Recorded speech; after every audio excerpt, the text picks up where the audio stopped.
Hello everyone, very good morning and welcome to Aspirants Board. So today is Sunday and I hope आप लोग Sunday को पूरी तरीके से यूटिलाइज करोगे। मतलब यूटिलाइजेशन का क्या हुआ? अब आपके लिए यूटिलाइजेशन का मतलब तो यही है कि आपने जो पूरे वीक की पढ़ाई की है उसे रिवाइज करो सो दैट आप नेक्स्ट वीक के लिए एक फ्रेश स्टार्ट ले सको। तो आज के सेशन में हम लोग करंट अफेयर का रिवीजन करने वाले हैं। तो लास्ट मंडे से लेके आज तक के जितने इंपॉर्टेंट करंट अफेयर हैं उनका हम रिवीजन करेंगे इस सेशन में। For each and every question I will give you 10 seconds. आपको वो क्वेश्चन आप अगर ये सेशन देख रहे हो तो लाइव कमेंट में लिखते जाना, ठीक है। और फिर मैं 10 सेकेंड बाद आपको सही आंसर बताऊंगी।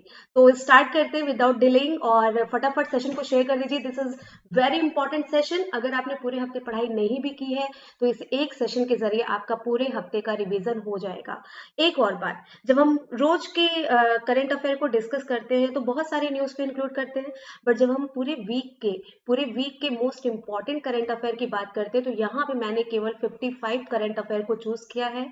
वो 55 क्वेश्चन, वो 55 एमसीक्यू इस हफ्ते के जो आपको जरूर पता होने चाहिए, ठीक है। वो डायरेक्टली इनडायरेक्टली किसी पेपर में आपके सामने पढ़ सकते हैं। तो चलिए सबसे पहले पहला एमसीक्यू देखते हैं। Which nation will host G7 summit in 2021? 2021 में G7 मतलब ग्रुप ऑफ 7 कंट्री जो है उनके शिखर सम्मेलन की मेजबानी कौन सा राष्ट्र करेगा? तो यहाँ पे आपको आंसर करना है। सबसे पहले आपको ये पता होना चाहिए कि ग्रुप 7 में आता कौन कौन है। ग्रुप 7 में 7 कंट्रीज है टोटल, ठीक है। वो 7 में से यहाँ पे नाम भी लिखा है, कनाडा, ठीक है, यूएसए, यूके, यहाँ पे देख रहे हो आप नाम लिखा है, ठीक है। इंडिया और फ्रांस उसका हिस्सा नहीं है, सॉरी फ्रांस है, इंडिया नहीं है। जर्मनी है, ठीक है, फ्रांस हो गया आपका, और इटली। ये आपके 7 जो कंट्रीज है ये इस ग्रुप 7 का हिस्सा है। और इस बार मतलब 2021 में जो उनकी समिट होगी उसकी मेजबानी करेगा यूनाइटेड किंगडम। तो ऑप्शन यहाँ पे क्या होगा? Second option will be the correct answer. अगला क्वेश्चन है, which country is to establish a regional climate center in the Himalayan mountain region? Regional climate centre मतलब क्षेत्रीय जलवायु केंद्र, मतलब कि जो उस क्षेत्र की निगरानी करेगा, क्या चेंजेस आ रहे हैं, क्या प्रोसेस चल रहा है उस पर्टिकुलर एरिया में, उसको वो ऑब्जर्व करेगा। ऐसा क्षेत्र अभी बहुत जगहों पे अवेलेबल नहीं है, कुछ बड़े बड़े देशों में है, जैसे अगर हम बात करें यूएस वगैरह की, और अब ये इंडिया में हो रहा है। तो यहाँ पे ऑप्शन बनता है ऑप्शन नंबर बी, ठीक है भाई। Option number B will be the correct answer. Bharat में हिमालय की जो ग्लेशियर, खासकर जो ग्लेशियर पिघलते हैं उस प्रोसेस को मॉनिटर करने के लिए, और जो भी जलवायु परिवर्तन पर्वतीय क्षेत्रों में होता है वहां पे तो क्षण में चीजें बदलती हैं, उन सब प्रोसेस को ऑब्जर्व करने के लिए रीजनल क्लाइमेट सेंटर हिमालय के क्षेत्र पे, हिमालय के पर्वतीय क्षेत्र पे इंडिया बना रहा है। अगला क्वेश्चन आपके सामने है, what is India's rank in human development report released by the United Nations Development Program? UNDP के द्वारा एक रैंक जारी की गई। वो रैंकिंग किस चीज की थी? ह्यूमन डेवलपमेंट रिपोर्ट, मानव विकास सूचकांक। भारत का इसमें क्या स्थान रहा है ये आपसे पूछा जा रहा है। तो भाई इंडिया की रैंक क्या है? आप लोग आंसर अब तक लिख चुके होंगे। करेक्ट आंसर यहाँ पे क्या बनेगा? 131। एक स्थान स्लिप किया है इंडिया। पिछली बार थोड़ी अच्छी रैंक थी, 130 थी, लेकिन इस बार वो 131वें नंबर पे है, ठीक है। अगले पे बढ़े, आगे अभी और सारे इंडेक्स आएंगे इसलिए यहाँ पे मैं डिस्कस नहीं कर रही हूँ क्योंकि वो एमसीक्यू के माध्यम से आप पढ़ोगे। नेक्स्ट क्वेश्चन यहाँ पे बिना देर के हुए देखते हैं क्या है। Former test cricketer allrounder Eric Freeman passed away, he was from which country? देखो ये ऑबिचुरी है, और आपको पता है कि ऑबिचुरी भाई जब कोई फेमस पर्सनैलिटी का निधन होता है इंडिया या आउट ऑफ इंडिया तो वो आपका क्वेश्चन बन जाता है। तो एरिक फ्रीमैन ऑलराउंडर थे, मतलब बैटिंग में भी एकदम महान, ठीक है, बॉलिंग में भी और फील्डिंग में भी। ये कौन से देश से थे? ठीक है, ये तो बता दिया कि ही वॉज अ क्रिकेटर, ये भी बता दिया उनका निधन हुआ, कंट्री पूछा है। तो आंसर यहाँ पे बनेगा ऑप्शन नंबर बी, ऑस्ट्रेलिया, ठीक है। ऑस्ट्रेलिया के ऑलराउंडर एरिक फ्रीमैन का निधन हो गया है। क्लियर है? अगले पे बढ़े। चलिए, आप लोग लगातार कमेंट में आंसर लिखते रहिएगा, ठीक है। आप पूरा पार्टिसिपेशन लीजिए इस वीडियो में। ये मत सोचिए कि वीडियो में हम पार्टिसिपेट ना करें, बस बैठ के देखते रहें, उससे कुछ नहीं होने वाला, ठीक है। बी अ पार्टिसिपेंट, तभी आपको फायदा होने वाला है। नेक्स्ट यहाँ पे देखते हैं क्या है question. Who has release the book the Shaurya unbound and समुंदर समावे बूंद में? दो किताबें रिलीज हुई हैं, द शौर्य अनबाउंड, समुंदर समावे बूंद में। And let me tell you guys कि दोनों ही किताबें 2001 के पार्लियामेंट अटैक के ऊपर लिखी गई हैं। एक ही किताब है, उसका इंग्लिश वर्जन जो है उसका नाम है द शौर्य अनबाउंड, और जो उसी का हिंदी वर्जन है उसका नाम है समुंदर समावे बूंद में। और इन दोनों किताबों को कौन रिलीज किया है? पार्लियामेंट से जुड़ी बात हो रही है ना, तो ओम बिड़ला जी ने किया है। तो option number C will be the correct answer. अगला देखा जाए, चलिए। Which bank has unveiled new digital payment app Dak pay? डाक पे नाम से डिजिटल भुगतान करने का ऐप कौन सी बैंक ने जारी किया है? इजी है ना आप लोगों के लिए, अगर आप में से कोई नहीं भी पढ़ा है तो तुक्का मार सकते हो। पोस्ट पेमेंट, भाई डाक पे की बात हो रही है। डाक का मतलब क्या होता है? पोस्ट होता है। मतलब यहाँ पे आंसर क्या बनेगा? Option number C, India post payment bank. ठीक है, तो फटाफट रिवीजन हो रहा है। अगर आपने पूरे हफ्ते पढ़ा है, अगर आपने डेली करंट अफेयर की क्लासेस की हैं, तो इस सेशन में आपको मजा बहुत आ रहा होगा, क्योंकि आप फटाफट, आपको आंसर सबका पता है and you are enjoying this session. और अगर आपने पूरे हफ्ते क्लास नहीं की है तो कहीं ना कहीं आप परेशान हो रहे हो, भाई पिछले हफ्ते इतना कुछ हो गया और मैं पता भी नहीं है। यही होता है, इसीलिए कहा जाता है कि रोज देखो, रोज 20-30 मिनट का सेशन देखो, तो आज जो वीकली रिवीजन होगा उसमें आप और कॉन्फिडेंट होते हो और निखर के आते हो। चलो अगला क्वेश्चन देखते हैं। आंसर यहाँ पे सी होगा, India post payment bank. Okay, next आते हैं। Which country has signed memorandum of understanding with Clean Ganga Mission in India? India में क्लीन गंगा मिशन चल रहा है, गंगा की सफाई का मिशन चल रहा है। तो इस मिशन में भारत का साथ देने के लिए किस देश ने भारत के साथ एमओयू साइन किया? वो देश जहां पे स्वतंत्रता की जब बात होती है तो प्रेस, मतलब कि मीडिया की स्वतंत्रता की बात सबसे आगे होती है, मतलब कि we are talking about Norway. तो नॉर्वे जो कि यूरोप का एक देश है, ठीक है, नॉर्वे ने इंडिया के साथ ये एमओयू किया है कि वो इंडिया के साथ मिलके उसके प्रोजेक्ट में साथ देगा, जो भी गंगा की सफाई के लिए मतलब प्रोजेक्ट इंडिया के द्वारा लॉन्च किया जाएगा। क्लियर है? अगला बढ़ते भाई, और क्या कर सकता है? एमओयू में यही तो कर सकता है ना, साइंटिफिक बताएगा चीजें कि आप कैसे कर सकते हो। ठीक है, यही सब यहाँ पे होगा। नेक्स्ट आता है, supreme court collegium has appointed justice Hema Kohli first chief justice of which states high court? या फिर ये कह ले कि first female chief justice of which states high court, क्योंकि जिस राज्य में इनकी नियुक्ति हुई है ना एज अ चीफ जस्टिस, ये उस राज्य की पहली महिला चीफ जस्टिस होंगी। बहुत बड़ी अपॉइंटमेंट है, बहुत इंपॉर्टेंट है। और 99% चांसेस है कि किसी पेपर में, भाई 1% तो हमेशा लिबर्टी कोई भी लेता है, ठीक है। तो यहाँ पे आंसर क्या बनेगा पता है? आंसर बनेगा यहाँ पे ऑप्शन नंबर डी, तेलंगाना। तो तेलंगाना जो है वो यहाँ पे करेक्ट आंसर है। तो भाई अब तेलंगाना की कौन है चीफ जस्टिस? तो हेमा कोहली, जो कि उस राज्य की पहली महिला चीफ जस्टिस होंगी। आगे बढ़ा जाए, चलो। Eminent dash Roddam Narasimha has passed away, मतलब प्रख्यात थे, क्या थे? रेसलर थे, क्रिकेटर थे, साइंटिस्ट थे, राइटर थे, सिंगर थे कौन ये जिनका निधन हो गया? तो भाई आपको पता है ये जो एमिनेंट रोडेम नरसिम्हा थे, ये बहुत ही प्रख्यात साइंटिस्ट मतलब वैज्ञानिक थे। ठीक है, तो option number C will be the correct answer. ठीक है, ये बहुत कम लोगों का आंसर आई एम श्योर कि आया होगा, याद कर लो रोडेम नरसिम्हा। ठीक है, रोडेम नरसिम्हा क्या थे? साइंटिस्ट थे। आगे बढ़ा जाए, नेक्स्ट आता है। Which of the following country will host 2030 Asian game? 2030 में जो एशियन गेम होने वाला है उसे कौन सा देश होस्ट करेगा? सऊदी अरब करेगा, कतर करेगा, बहराइन करेगा, इंडिया करेगा या नेपाल करेगा? तो आंसर यहाँ पे बनता है कतर। अच्छा, आप सोचोगे मैम 2030 का पढ़ रहे हैं, उसके पहले का क्या हुआ? तो भाई सुनो मेरी बात ध्यान से, 2030 का कौन कर रहा है? कतर। कतर में कहाँ होगा पता है कि नहीं? कतर में, कतर की कैपिटल दोहा में होगा। फिर 4 साल में होता है 2034 में कौन होस्ट करेगा? कतर का दुश्मन, राइवल कंट्री, जैसे इंडिया पाकिस्तान, वैसे कतर और सऊदी अरबिया। तो 2030 में अगर कतर होस्ट कर रहा है तो 2034 में सऊदी अरब के रियाड़ में होगा। कहाँ पे होगा?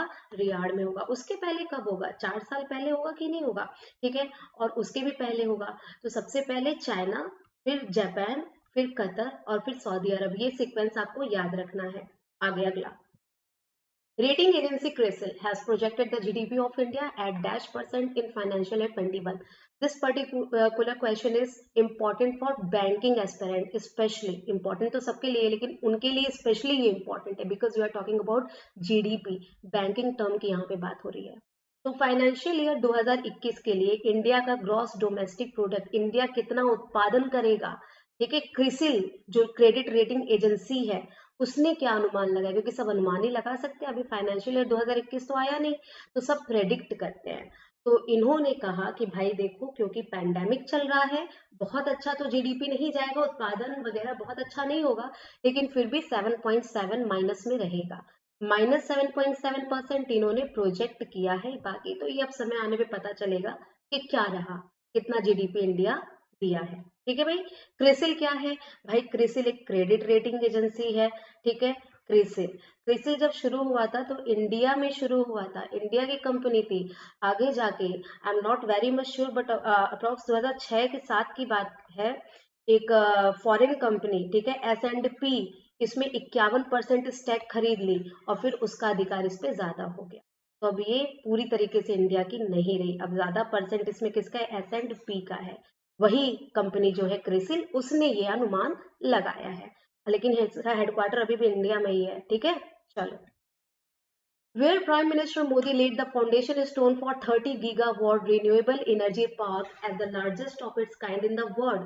जब बात होती है सबसे बड़ी सोलर ट्री की तो वो भी इंडिया में है, दुर्गापुर, वेस्ट बंगाल। और जब बात होगी सबसे पहले रिन्यूएबल एनर्जी पार्क की तो वो भी इंडिया में बनने जा रहा है। ठीक है। कहाँ बनने जा रहा है? तो इंडिया में गुजरात में। ठीक है। तो यहाँ पे आपका आंसर होगा ऑप्शन नंबर ई। गुजरात में यहाँ पे दो ऑप्शन दिया है, गांधीनगर भी, कच्छ में भी। तो यहाँ पे कच्छ गुजरात में बन रहा है, इंडिया पाकिस्तान के बॉर्डर के पास बन रहा है। ठीक है भाई। 30 गीगावाट ये एनर्जी उत्पादन करेगा। रीन्यूएबल एनर्जी का मतलब क्या होता है? सौर ऊर्जा, वायु ऊर्जा और जल से ऊर्जा उत्पन्न करेगा। ठीक है। क्लियर है? चलो आगे बढ़ते हैं।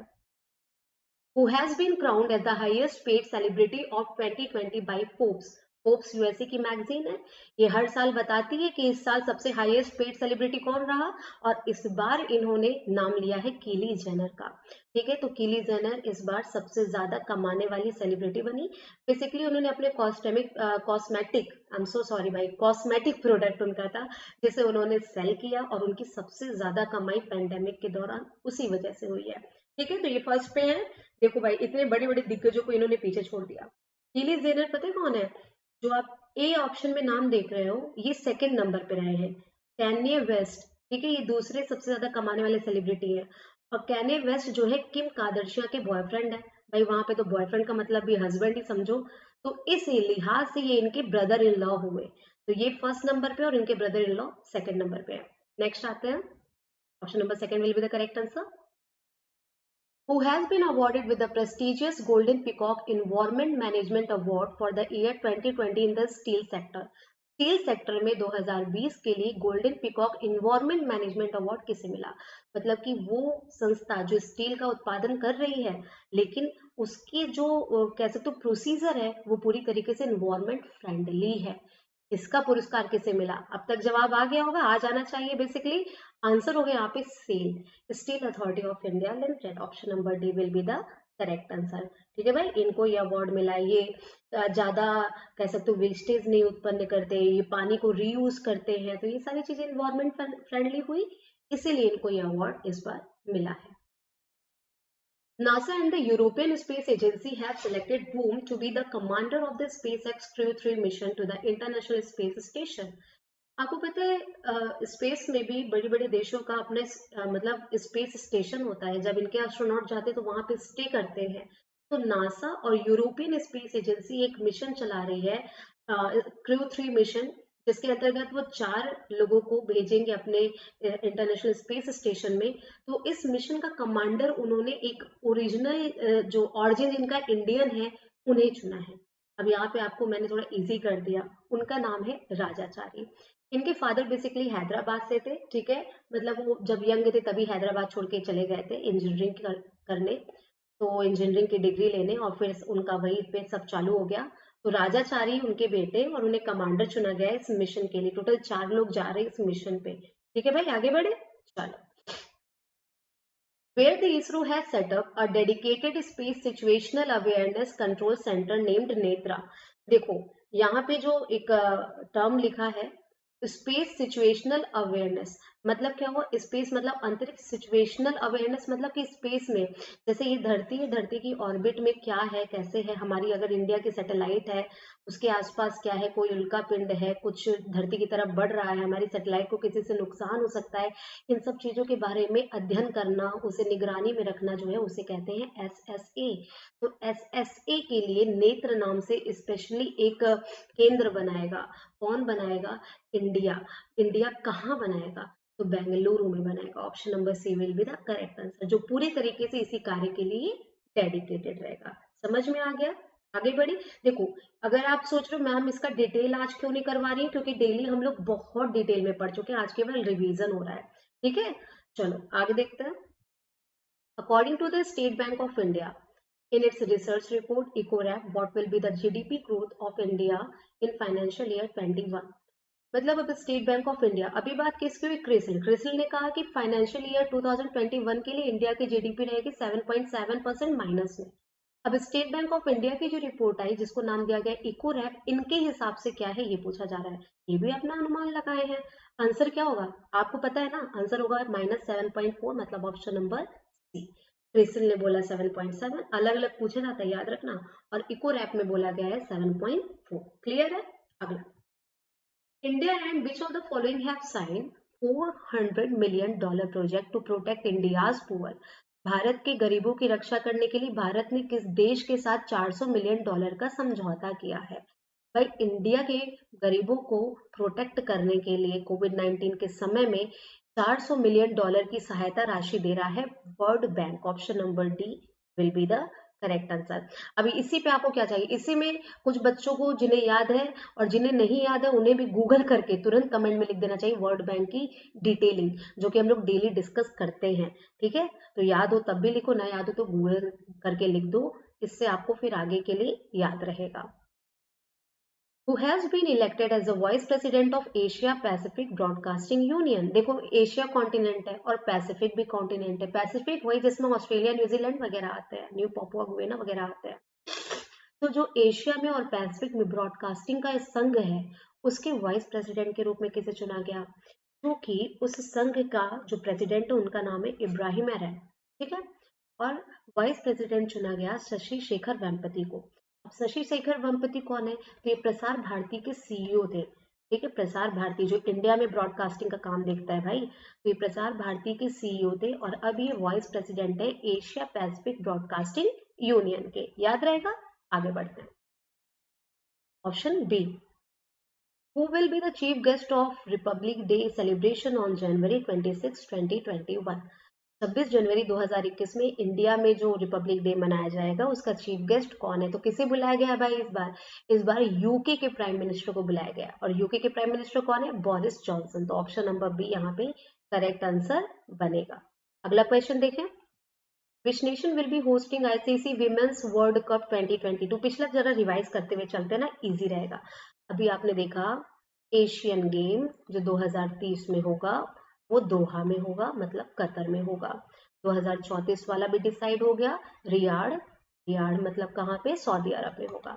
अब महिलाओं का जो वर्ल्ड कप होगा 2022 में, वो कहाँ होगा? तो उसके लिए चुना गया है न्यूजीलैंड को। तो option number D will be the correct answer. आगे बढ़े। Ola to set up world largest scooter factory in which state? Ola, ठीक है, वो दुनिया का सबसे बड़ा स्कूटर फैक्ट्री किस राज्य में स्थापित करने वाला है? तो भाई ओला इंडिया में स्थापित कर रहा है और इंडिया के तमिलनाडु में स्थापित कर रहा है। तो ऑप्शन नंबर बी यहाँ पे करेक्ट आंसर बनेगा। Which Indian state will host 2023 FIH men's hockey world cup? एक और यहाँ पे गेम आ गया, फिर से रिवाइज कर ले। 2030, ठीक है, क्या 2030 का एशियन गेम कौन करेगा? दोहा करेगा। दोहा कहाँ पर है? कतर में है। 34 में कौन करेगा? रियाड़ करेगा। रियाड़ कहाँ पर है? सऊदी अरब में है। आईसीसी विमेंस वर्ल्ड कप कहाँ होने वाला है? न्यूजीलैंड में। कब होने वाला है? 2022 में। ये क्या है? ये मेंस हॉकी का वर्ल्ड कप है। कब होगा? 2023 में। कहाँ होगा? उड़ीसा में होगा भाई। ये उड़ीसा के भुवनेश्वर और राउरकेला, दो जगहों पे ये कराया जाएगा, याद रखिएगा। Option number C will be the correct answer. Who received Goldman environmental prize 2020? Goldman पर्यावरण पुरस्कार 2020 किसे प्राप्त हुआ? तो यहाँ पे आंसर बनेगा पॉल सेन त्वा, जो कि म्यांमार के हैं। ये एक ऐसी संस्था से जुड़े हैं जो पर्यावरण के लिए निरंतर कार्यरत रहती है, इसीलिए इन्हें इस पुरस्कार के लिए चुना गया है। कहाँ के? ये म्यांमार के। क्या नाम है? पॉल सेन त्वा, याद रखिएगा। Who authored the book titled Dharma Decoding the Epic of for a Meaningful Life? ठीक है, ये एक किताब है जिसका नाम है Dharma decoding the epic for a meaningful life, इसके लेखक कौन है? तो ये यहाँ पे आंसर बनेगा ऑप्शन नंबर ए, आमिष त्रिपाठी। देखो बेसिकली क्या है ना कि मेन इसके ऑथर आमिष त्रिपाठी हैं, लेकिन इसमें भावना राय ने भी को ऑथर इसे किया है। तो यहाँ पे एक्चुअली करेक्ट आंसर क्या बनना चाहिए था? बोथ ए एंड बी, क्योंकि वो ऑप्शन में नहीं है। ठीक है, तो ये हमारी पीपीटी की गलती है, इसमें आपको पेपर में ऐसे ही मिलेगा option both A and B, और यही आपका आंसर होगा। आमिष त्रिपाठी ऑथर है, को ऑथर कौन है? भावना रॉय। अगला बढ़े। Hind Kesari winning dash Shripati Khanchanale passed away. Hind Kesari title सबसे शक्तिशाली डैश को मिलता था, श्रीपति खान चनाले उनका नाम था। तो आप समझिए गए, वो शक्तिशाली से मतलब रेसलिंग का मतलब यहाँ पे है, तो वो एक रेसलर थे और इन्हें हिंद केसरी का टाइटल मिला था। ठीक है, और option number A will be the correct answer, Shripati Khanchanale, और इनका निधन हो गया। What was the theme of FICCI 93rd annual general meeting? पहले तो जान लो FICCI है क्या। तो FICCI है ना भाई, वो इंडिया का एक ऐसी संस्था है, सबसे बड़ी बिजनेस संस्था है, जिसमें इंडिया की 25,000 कंपनी लिस्टेड है। ठीक है, तो ये जो आपका FICCI है, ये इसको 93 साल हो गए स्थापित हुए। इसकी हर साल एनुअल मीटिंग होती है, तो 93वीं एनुअल मीटिंग में इसका विषय पूछा गया है। आंसर बनेगा option number B, inspired India.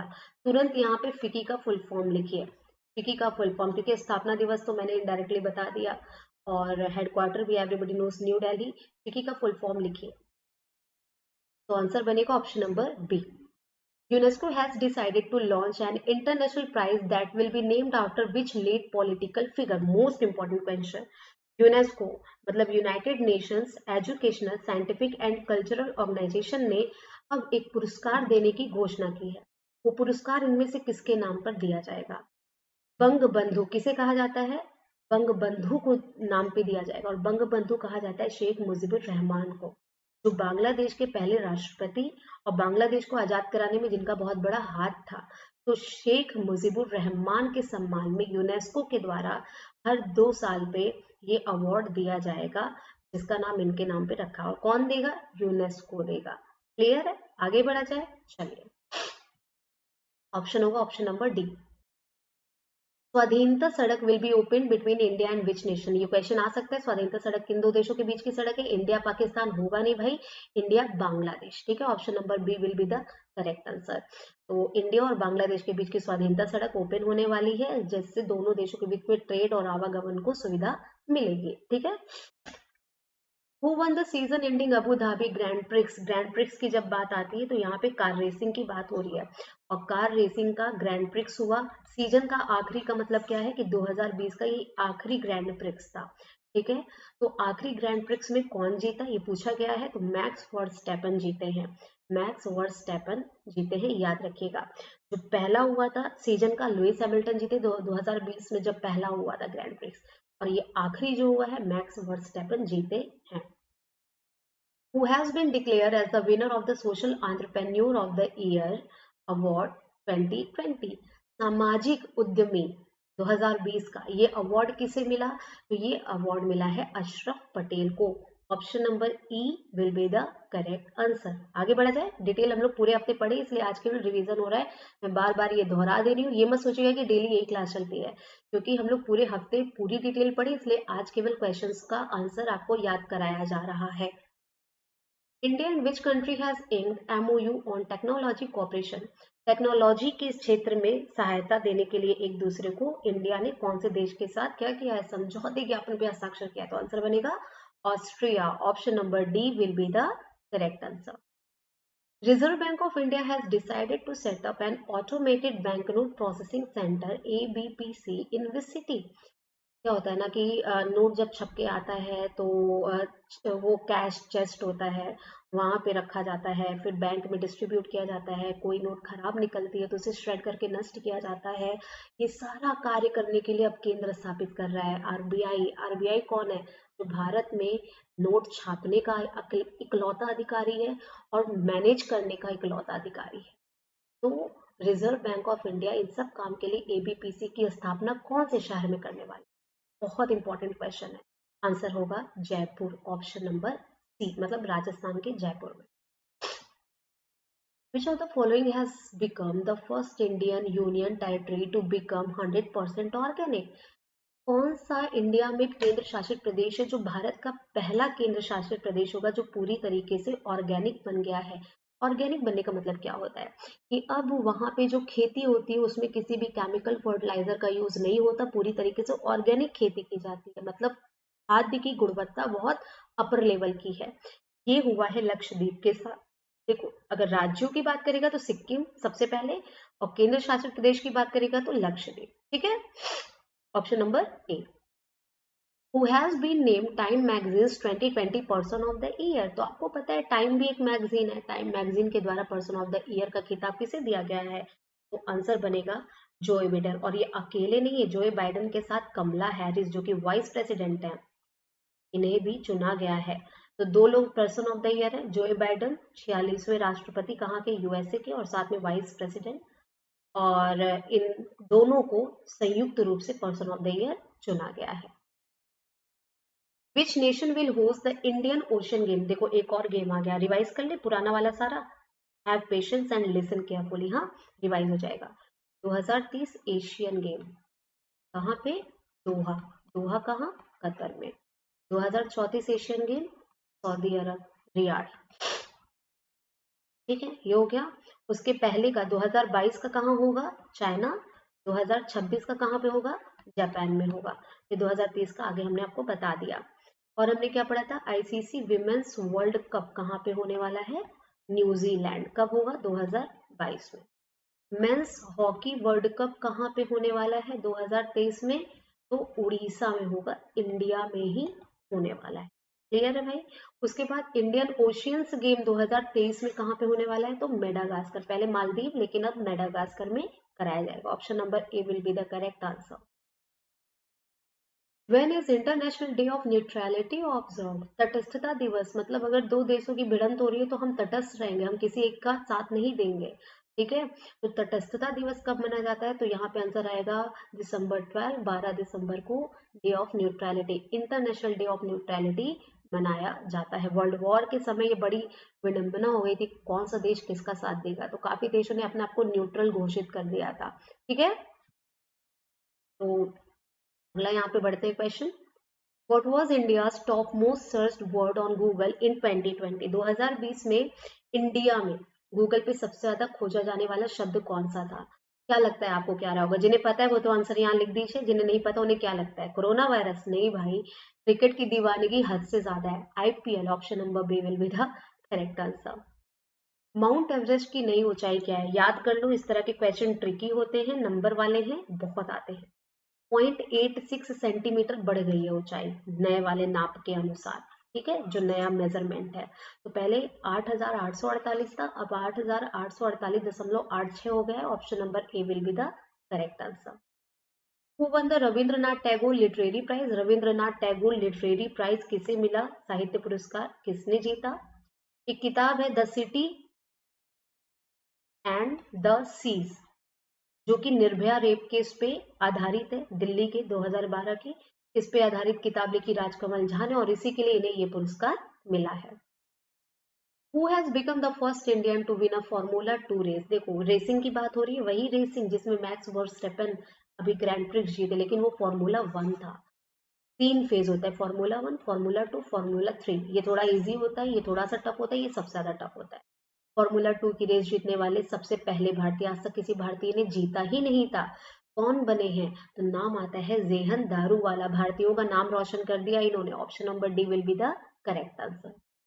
अगला क्वेश्चन है यहाँ पे, which nation has successfully activated its artificial sun? किस देश ने अपने कृत्रिम सूर्य को सफलतापूर्वक सक्रिय किया? सुनने में लग रहा है सूर्य के बगल एक रेडीमेड सूर्य, ऐसा नहीं है।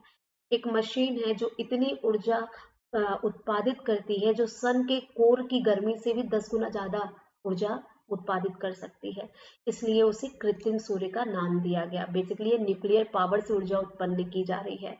ये कौन कर सकता है? China. Option number D will be the correct answer. India was ranked eight which position on the climate change performance index 2021? अब देखो, जलवायु परिवर्तन सूचकांक में, जलवायु परिवर्तन प्रदर्शन सूचकांक, मतलब कि कौन से देश ने कितना अच्छा प्रदर्शन किया, मतलब कौन से देश ने क्या क्या योजनाएं बनाई, क्या क्या किया जलवायु परिवर्तन की समस्या से निपटने के लिए, इस आधार पे भारत आता है आपका 10वें नंबर पे। Option number C will be the correct answer. Clear है? और कोई भी टॉप नहीं किया, टॉप 3 में कोई था ही नहीं, कोई इतना अच्छा काम कर ही नहीं रहा है, सीधे आया 4th नंबर पे स्वीडन है, तो एक तरीके से सबसे टॉप पर स्वीडन है।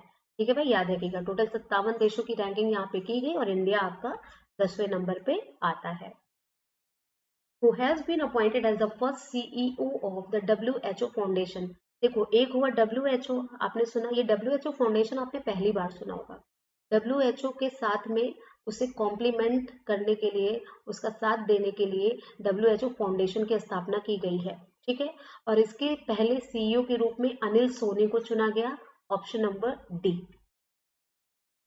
Which nation will host the world economic forum 2021? फिर एक होस्टिंग की बात आ गई। अब वर्ल्ड इकोनॉमिक फोरम एक संस्था है WEF, और इसके 2021 वाले सम्मेलन की मेजबानी कौन करने वाला है? आंसर आएगा ऑप्शन नंबर डी, सिंगापुर। ठीक है।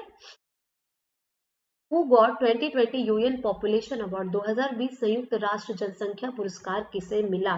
तो आपको पता है किसे मिला भाई, यहाँ पे आंसर आएगा HelpAge India. HelpAge India को ये पुरस्कार मिला। बहुत समय बाद भारत में ये अवार्ड आया है। इसके पहले JRD टाटा को मिला था, JRD टाटा ग्रुप नहीं, JRD टाटा को मिला था, और अब जाके इतने सालों बाद हेल्प एज इंडिया को मिला है। क्लियर? अगला पढ़ते हैं, आगे बढ़ते हैं। Which nation has been banned from using its name, flag and anthem at the Olympic, World Championship or any major tournament for the next 2 years? अगले 2 सालों के लिए किसी भी ओलंपिक में, वर्ल्ड चैंपियनशिप में अपना झंडा, अपना राष्ट्रगान तक यूज करने से किस देश को बैन कर दिया गया? 2014 में सोची ओलंपिक हुआ था, सोची में जो ओलंपिक गेम हुआ था, ठीक है, 2014 में, उसमें रशिया के जो एंटी डोपिंग टेस्ट लिया गया, एंटी डोपिंग, समझते हैं आप सब लोग ये क्या होता है भाई? जो वाडा है, वर्ल्ड एंटी डोपिंग एजेंसी, उसका ये काम है किसी भी खेल से पहले ये निश्चित करना कि किसी खिलाड़ी ने किसी ड्रग का यूज तो नहीं किया है। उसके लिए सबका सैंपल लेके लेबोरेटरी में भेजा जाता है। तो रशिया के ऊपर ये आरोप था कि जो मॉस्को के लेबोरेटरी में भेजा गया सैंपल, वो सही सैंपल उन्होंने हैंडओवर नहीं किया, उन्होंने उसमें कुछ घालमेल किया। इसी के आरोप के चलते वाडा को इन्होंने जुर्माना भी लगाया, वाडा ने इनके ऊपर, और इनको बैन किया 2 साल के लिए। तो ऑप्शन होगा Russia, option number C. Nehru zoological park got ISO certification, it is in which state? Nehru zoological park को ISO का सर्टिफिकेशन मिल गया है। ठीक है, ISO सर्टिफिकेशन इन्हें क्यों मिला? क्योंकि इनकी सैनिटेशन व्यवस्था, इनका एनिमल ब्रीडिंग व्यवस्था, और जिस तरीके से ये एनिमल को ट्रीट करते हैं, उनकी सुख सुविधाओं का ख्याल रखते हैं, सफाई का ख्याल रखते हैं, हर चीज की वजह से ये सर्टिफिकेशन इन्हें मिला। और ये पहला पार्क है इंडिया का, जियोलॉजिकल पार्क, जिसे ये सर्टिफिकेशन मिला है। तो ये कहाँ पर है? तो भाई ये है आपका तेलंगाना में। तेलंगाना में कहाँ पे? हैदराबाद में। Option number E. Who has been named the best FIFA men's player 2020? FIFA, football international federation association जो है, ठीक है, इसे इसके द्वारा मेंस प्लेयर ऑफ 2020 किसे घोषित किया गया? तो नाम आएगा रॉबर्ट लेवेंडोस्की। अब अगर पूछे विमेंस में किसे चुना गया, तो लूसी ब्रॉन्ज जो कि इंग्लैंड की हैं, और रॉबर्ट लेवेंडोस्की पोलैंड के टीम के कैप्टन है। ठीक है, याद रखिएगा, ये भी इंपॉर्टेंट है, हो सकता है ये बता के इनकी कंट्री पूछ ले, तो कंट्री तो इंपॉर्टेंट बनता ही है प्लेयर का।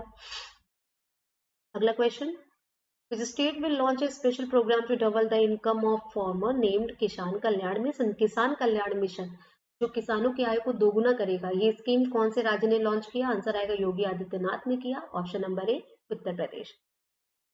Who has been given 6-month extension as a chairman of NHAI, national highway authority of India के चेयरमैन के रूप में 6 महीने का एक्सटेंशन किसे दिया गया? जिनका कार्यकाल जनवरी 2021 में खत्म हो रहा था, वो जुलाई तक काम करेंगे। ये काम किसके साथ किया गया? तो Sukhbir Singh Sandhu. Option number B will be the correct answer. यहाँ पे थोड़ा सा रिवीजन बनता है। उदय कोटक को कोटक महिंद्रा बैंक के MD के रूप में एक्सटेंशन मिला है। सुखबीर सिंह संधू NHAI के अध्यक्ष के रूप में मिला एक्सटेंशन। शशि शेखर वेम्पति को क्या चुना गया? एशिया पैसिफिक ब्रॉडकास्टिंग यूनियन का वाइस प्रेसिडेंट। रिवीजन करते चलिए। अगला question, India pledges $1 million to WADA to support clean sport. Where is headquarter of WADA? वाडा क्या है, अभी हमने बात की, वर्ल्ड एंटी डोपिंग एजेंसी। तो world anti doping agency doping test करने के क्षेत्र में और इन्वेंशन कर पाए, साइंटिफिक बदलाव ला पाए, इसके लिए उसे पैसे की जरूरत पड़ती ही है। सब लोग करते हैं सहायता, इंडिया अपनी तरफ से $1 मिलियन दे रहा है। तो यहाँ पे पूछा वाडा का हेडक्वार्टर कहाँ पे है, देखो खबर बता दिया, पूछ क्या लिया, हेडक्वार्टर पूछ लिया। तो वाडा का हेडक्वार्टर कनाडा में है। कनाडा में कहाँ पे है, तो Montreal. Option number D will be the correct answer. Which country has top the human freedom index. आपने अभी एक इंडेक्स पढ़ा, लेट मी हेल्प यू, उसका नाम था ह्यूमन डेवलपमेंट इंडेक्स। फिर आपने एक चीज पढ़ा जिसमें था क्लाइमेट चेंज इंडेक्स, ठीक है, क्लाइमेट चेंज परफॉर्मेंस इंडेक्स। और फिर अब आप पढ़ रही human freedom index. Human development index में इंडिया की रैंक थी 131। क्लाइमेट चेंज मतलब कि जलवायु परिवर्तन प्रदर्शन सूचकांक में इंडिया की रैंक कितनी थी, 10वीं। और ह्यूमन फ्रीडम इंडेक्स में इंडिया की रैंक है 111। लेकिन यहाँ पे पूछा कि कौन से देश ने टॉप किया, तो इंडिया 111 नंबर पे था, लेकिन टॉप यहाँ पे किया है ऑप्शन नंबर ए, न्यूजीलैंड ने। और सबसे लास्ट में कौन रहा है, सीरिया। ये भी आपको याद रखना। What is the new name of जेवर airport that got approval by state CM. आपको पता है उत्तर प्रदेश के जेवर में, जेवर मतलब कि नोएडा में एक एयरपोर्ट बन रहा है, उसको अब क्या नाम दिया गया फाइनली, अभी तक जेवर एयरपोर्ट क्या रहते, अब उसका नाम है Noida international green field airport. मतलब option number C will be the correct answer. उसके लोगों पे टॉर्क बर्ड का मतलब सारस पक्षी का निशान रहेगा, जो कि राज्य पक्षी है उत्तर प्रदेश का। योगी आदित्यनाथ ने इसे अपना अप्रूवल दे दिया है। Which of the following Indian is one of the 7 winners of Young Champions of the Earth 2020 award? आपको पता है हर साल 7 लोगों को चुना जाता है young champions of the earth. तो इस बार इन 7 में से एक हिंदू मतलब हिंदुस्तान से रिलेटेड है, ठीक है, हिंदुस्तान से जो रिलेटेड है वो कौन है भाई, भारत का कौन है इसमें। तो नाम यहाँ पे आता है आपका ऑप्शन नंबर बी, विद्युत मोहन। ठीक है, यहाँ पे पहले के 3 ऑप्शन रिवाइज कर लो।